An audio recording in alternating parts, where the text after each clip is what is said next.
হাঁড়িতে কয়েকটা ভাত। আমার তো খুব বেশি খিদে পেয়েছে। এই কয়েকটা ভাতে তো আমার কিছুই হবে না। মা মনে হচ্ছে সব একাই খেয়ে নিয়েছে। এত রান্না করি, খাওয়ার বেলা দেখি কিছুই নেই। বৌমা, আমাকে খেতে দাও। গোসলটা করে আসলাম, বিকেল হয়ে গেল, এখনো দুপুরের খাবার খেতে পারলাম না। কি বলছেন মা? আমি তো এক হাঁড়ি ভাত রান্না করেছিলাম, এখন দেখছি হাঁড়িতে কিছু ভাত আছে। এই ভাত তো আমারই হবে না, আপনাকে কি খেতে দেব? এই তো রান্না করলে, এখনই শেষ হয়ে গেল। এদিকে হাঁড়িটা নিয়ে আসো দেখি। ওসমানও না খেয়ে কাজে চলে গেল। এই দেখুন মা, হাঁড়িতে বেশি ভাত নেই, এগুলো তো আমি খেলেই শেষ হয়ে যাবে। এটা তুমি কি বললে বৌমা? হাঁড়িতে তো ভাত ছিল, তেমনই তো আছে, কেউ এখনো খায়নি। আজ তো এতগুলোই ভাত রান্না করেছি আমি, তুমি তো সকাল থেকে রান্নার কাছেও গেলে না। কি, এই কয়েকটা ভাত আপনি কেন রান্না করেছেন? আপনি জানেন না আমি কতগুলো ভাত রান্না করি? এই ভাতগুলো তুমি আর আমি খেলেও শেষ হবে না। চলো খেতে বসি, এখানে তো অনেক ভাত আছে। তুমি খেতে বসো, দেখবে তুমি নিজেই খেয়ে শেষ করতে পারবে না। এগুলো আমার একাই লাগবে, আপনাকে কিছুক্ষণ পর রান্না করে দিচ্ছি। তুমি এতটাই পেটুক যে তোমার এই সব খাবার তোমার একারই লাগবে? তুমি দেখছি অনেক পেটুক বউ। আগে জানলে তো এমন পেটুক বউ আমার বাড়িতে কোনোদিন নিয়ে আসতাম না। মেঘা আর কোনো কথা না শুনে মুহূর্তের মধ্যে সব খাবার একাই খেয়ে ফেলে। তুমি আমার সামনে পেতনির মতো এতগুলো খাবার কি করে খেলে? এমন পেটুক বউ মনে হয় না আরো কোথাও আছে। কোথায় মা? আমি কখন বেশি খেলাম? এখানে তো সামান্য খাবার ছিল, আমি আপনার জন্য রান্না করছি, আমাকেও আবার খেতে হবে, আমার তো একটুও পেট ভরেনি। আর যে কত কিছু দেখতে হবে, এসব দেখে মনে হচ্ছে আমি পাগল হয়ে যাব। কই গো বউ, কই গেলা? বাজারগুলি নাও, সেই সকালে না খায়া বাই রইছি। আমার তো অনেক খিদা লাগছে, কিছু খাওয়ার থাকলে দাও তো।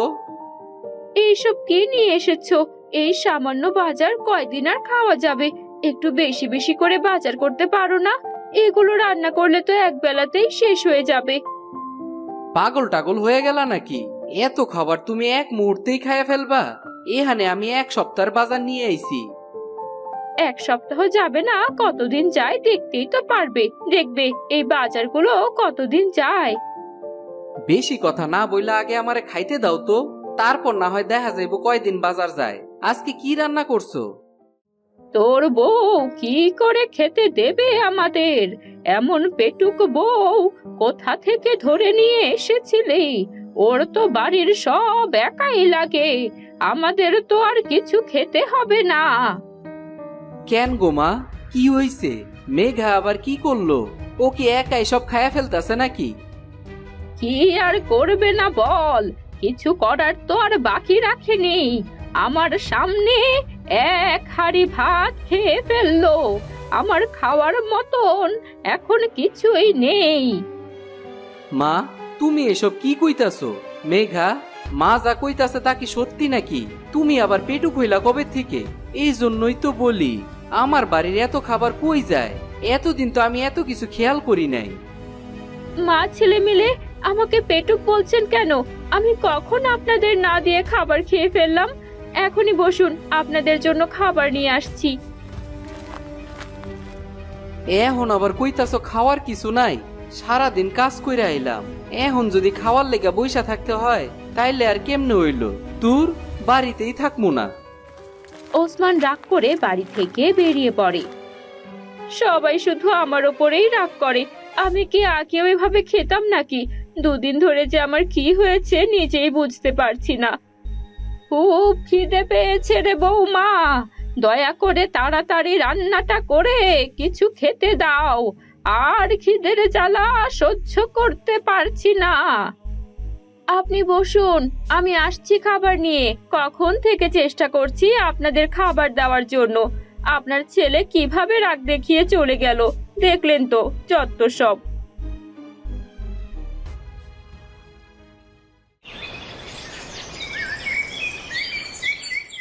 কিছুক্ষণ পর, বৌমা, রান্না হলো কি? নিয়ে এসো না মা, এখন আর থাকতে পারছি না।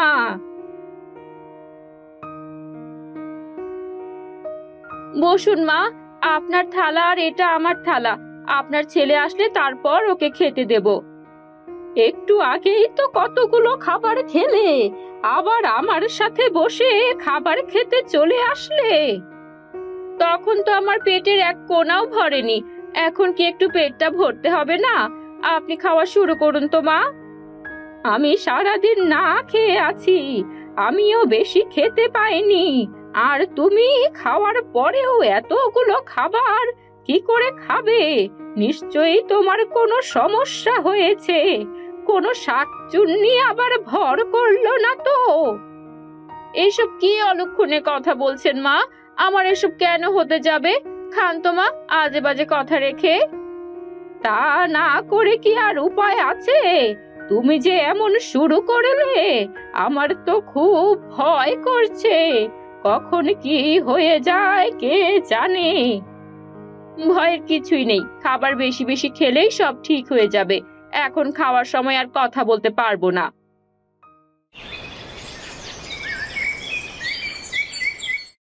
পরের দিন সকালে এক বুড়ো ভিক্ষা চাইতে আত্মীয়দের বাড়িতে আসে।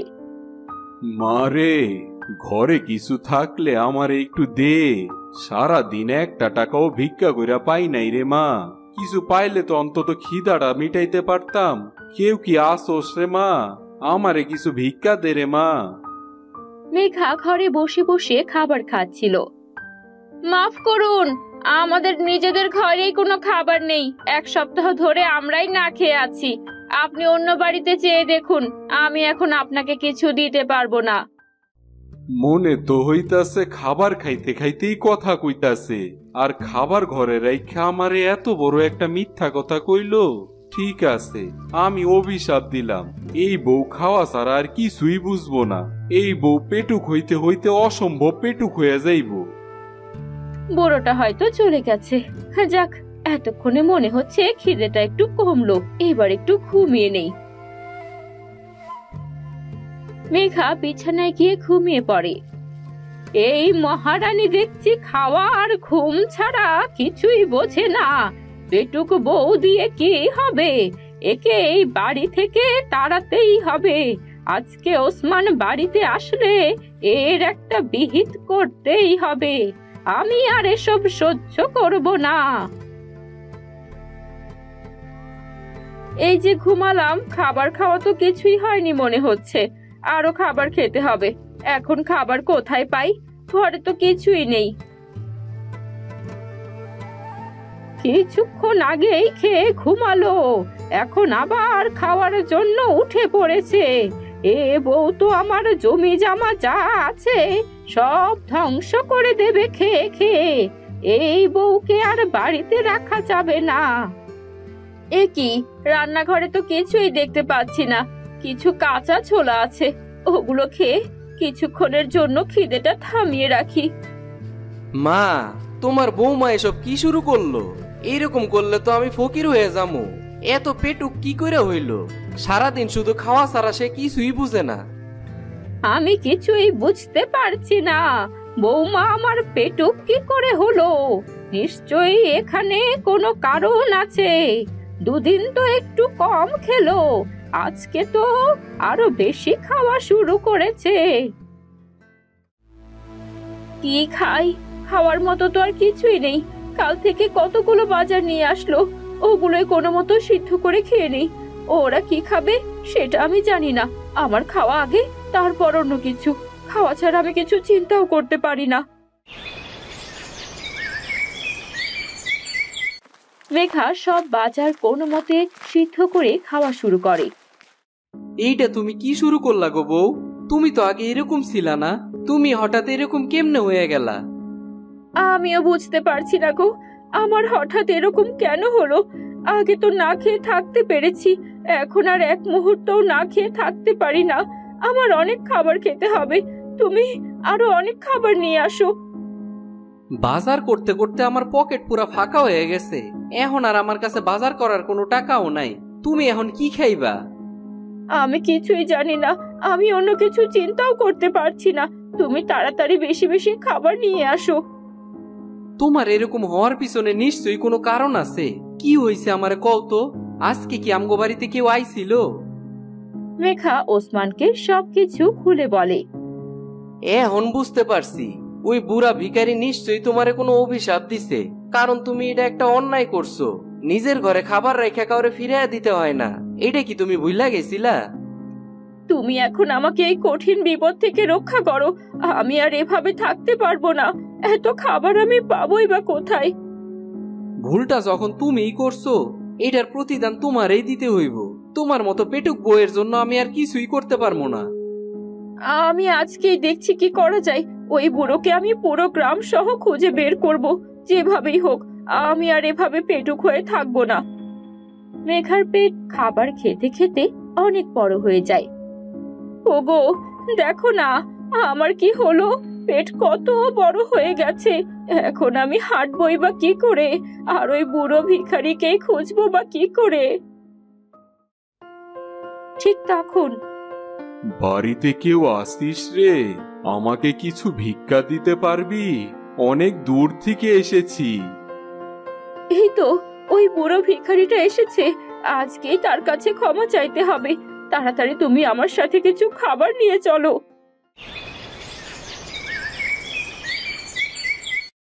মেঘা কিছু খাবার নিয়ে বুড়োকে দেয়। ওই দিন আপনি আমাকে কি অভিশাপ দিয়েছিলেন? আগে তো কম পেটুক ছিলাম, আপনি যাওয়ার পর থেকে আরো বেশি পেটুক হয়ে গেছি। আমার শ্বশুর বাড়ির কেউ আমাকে আর সহ্য করতে পারছে না। ক্ষুধার্ত মানুষকে ফিরিয়ে দেওয়ার শাস্তি তো এটাই। তুই কি জানিস না, কেউ যদি খাবার চায় তাহলে তাকে কখনো ফিরিয়ে দিতে হয় না? আমার অনেক বড় ভুল হয়ে গেছে, দয়া করে আপনি আমাকে ক্ষমা করে দিন। আমি আর কখনো এরকম কারোর সাথে করব না। আজকের পর থেকে কাউকে আমার বাড়ি থেকে খালি হাতে যেতে দেব না। এত সহজে তো আর কোনো কিছুর শাস্তি শেষ হয়ে যেতে পারে না। তুই বরং সবাইকে আস্তে আস্তে দান করা শুরু কর, এতেই তুই মুক্তি পাবি। মেঘা প্রতিদিন একটা করে ভিখারিকে সাহায্য করতে থাকে। আস্তে আস্তে তার পেট অনেক কমে যায় এবং সে আগের চাইতে অনেক খাওয়াও কমাতে পারে। দেখলা বউ, গরিবরে সাহায্য করলে কি হয়? নিজের ঘরে যা আছে তাই দিয়েই গরিবরে সাহায্য করতে হয়। আর তুমি ঘরে খাবার রেখে মিথ্যা কথা কইছো, এই জন্যই তো তোমার এতদিন এত বড় একটা শাস্তি ভোগ করতে হইছে। আর কখনো এরকম করব না। নিজের ঘরে যা থাকবে সবাইকে সাহায্য করার চেষ্টা করব। অনেক শিক্ষা হয়েছে, উচিত শিক্ষা পেয়েছি আমি। এই শিক্ষা যতদিন বেঁচে থাকবো ততদিন মনে থাকবে।